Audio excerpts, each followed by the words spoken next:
পেয়ারা গাছের গুটি কলম করার জন্য উপযুক্ত সময় হলো মে, জুন, জুলাই এবং অগস্ট মাসেও করা যায়। তো গুটি কলম করার জন্য আপনাকে যেটা করতে হবে সেটা হচ্ছে আপনি যে পেয়ারা গাছে গুটি কলম করবেন সেই পেয়ারার সুন্দর একটা ডাল নির্বাচন করবেন। ডালটা খুব মোটাও যেন না হয় এবং খুব সরু যেন না হয়। এখানে একটা বিষয় মনে রাখতে হবে, পেয়ারা গাছের গুটি কলম দুটো পদ্ধতিতে করা যায়। একটা হচ্ছে এইভাবে ডালটা মাঝ বরাবর চিরে নেবেন, আর একটা হচ্ছে ডালটাকে গোলভাবে সুন্দর মতো উপরের চামড়াটা উঠিয়ে দিয়ে তারপরে কাদা বেঁধে দিতে হবে।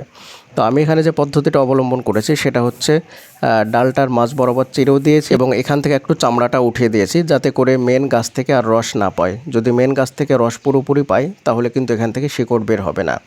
তো আপনারা এই দুটো পদ্ধতির যে কোনো একটা পদ্ধতি অবলম্বন করতে পারেন, অথবা দুটো পদ্ধতি অবলম্বন করেই আপনি এভাবে গুটি কলম করতে পারেন। তো কাদা নেওয়ার ক্ষেত্রে একটা বিষয় আমরা অনেকে ভুল করি, অনেকে মনে করে যে এর সঙ্গে সার মিক্সচার করতে হবে অথবা এখানে জৈব সার অথবা গোবর লাগবে। না, এখানে কিছু লাগবে না, জাস্ট এমনি নর্মাল কাদা আপনি নিয়ে নেবেন। কাদাটা যেন আঠালো কাদা হয়, মানে এঁটেল মাটি যেটাকে বলা হয়।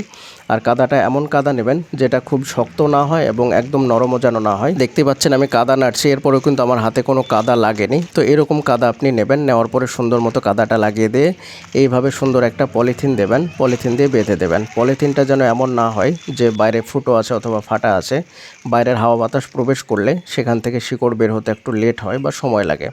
তো এটা করার পরে আপনাকে মোটামুটিভাবে 1 মাস মতো অপেক্ষা করতে হবে। ইনশাআল্লাহ এখান থেকে নতুন শিকড় বের হয়ে যাবে। তারপরে এই ডালটা কেটে আপনি যেখানে লাগিয়ে দেবেন সেখানে আরও একটা সুন্দর নতুন গাছ তৈরি হয়ে যাবে এবং জাত একই থাকবে। তো চাইলে এভাবে আপনি নিজের বাড়ির কোনো গাছে একটা কলম করতে